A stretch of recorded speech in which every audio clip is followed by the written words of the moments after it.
दिन पहले मैं अपने पिताजी के साथ बगीचे में घूम रहा था। घूमते घूमते हमारे बीच एक वार्तालाप शुरू हुई। मेरे पिताजी मेरे साथ अपने बचपन की यादों को साझा करने लगे।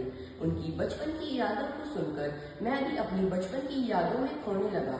पर मैंने यह देखा कि मेरे बचपन की यादें और मेरे पिताजी की बचपन की यादों में काफी अंतर है। तब मैंने यह निर्णय लिया कि मैं आप सबके साथ अपनी बचपन की यादों को साझा करूंगा। नमस्कार, आज मैं अथर्व गुप्ता, कक्षा 9वीं का छात्र, आप सबको एक ऐसी यात्रा पर लेकर जा रहा हूँ जो ना ही किसी नक्शे पर दिखती है और ना ही किसी गूगल लोकेशन पर।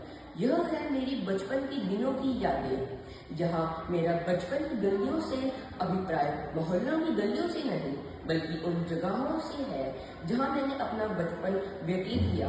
दरअसल मेरे पिताजी एक सरकारी बैंक में नौकरी करते हैं और मेरी माताजी एक गृहिणी है। मेरे घर पर एक मेरी प्यारी दादी है और एक मेरी नटखट छोटी बहन है। मेरे पिताजी की जॉब ट्रांसफरेबल होने की वजह से हर 2-3 साल में हमारा तबादला होता रहता है। तबादला होने की वजह से हमें अपना सामान समेट कर इधर उधर जाना पड़ता है।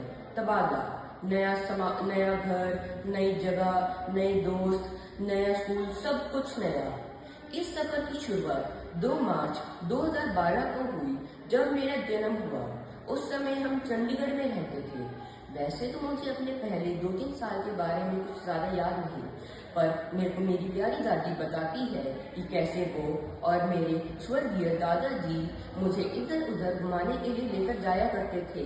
मेरे दादाजी का देहांत 2014 दिसंबर को हुआ और मई 2015 को मेरे पिताजी का पहला तबादला वासनी, हिमाचल के एक गांव में हुआ। अब आप लोग तो समझ ही सकते हो कि शहर से एकदम गांव में जाने से एक शहरिया को कितनी कठिनाइयों का सामना करना पड़ता होगा। ऐसी कठिनाइयों का सामना हमें भी करना पड़ा। वहाँ गांव में शहर की जैसी कोई भी अवस्था उपलब्ध नहीं थी। जो मेरे पिताजी ने मेरा दाखिला पास के एक गांव नारग के एक स्कूल में करा दिया। अब जैसे हम कक्षा बदलते हैं, हर एक अध्यापक अध्यापिका का पढ़ाने का ढंग अलग होता है, उसी प्रकार से हर एक स्कूल का शब्दांश भी अलग अलग होता है। इन सब कठिनाइयों का सामना मुझे भी करना पड़ा, पर इसमें मेरा साथ मेरी माँ ने दिया। उन्होंने 3 साल उसी स्कूल में अध्यापिका बनकर रही और उन्होंने मुझे गांव के साथ साथ शहरी ढंग की पढ़ाई भी सिखाई, क्योंकि उन्हें यह पता था कि अगले तबादले में मुझे कितनी कठिनाइयों का सामना करना पड़ सकता है।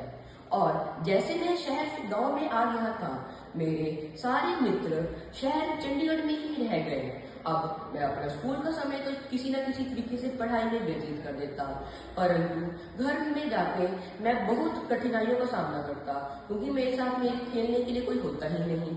तो इसलिए मैं कभी अपनी प्यारी दादी जी के साथ कुछ खेलता या फिर मैं अपनी माता जी के साथ पहाड़ों की सैर में निकल जाता। ऐसे ही मेरे परम मित्र का फर्ज मेरे पिताजी ने निभाया। वह अपने काम से थक हार के आने के बावजूद भी उनके अंदर इतनी फुर्तीलापन होता था कि वह मेरा उतरा हुआ मुंह देखकर मेरे साथ खेलने के लिए आ जाते थे।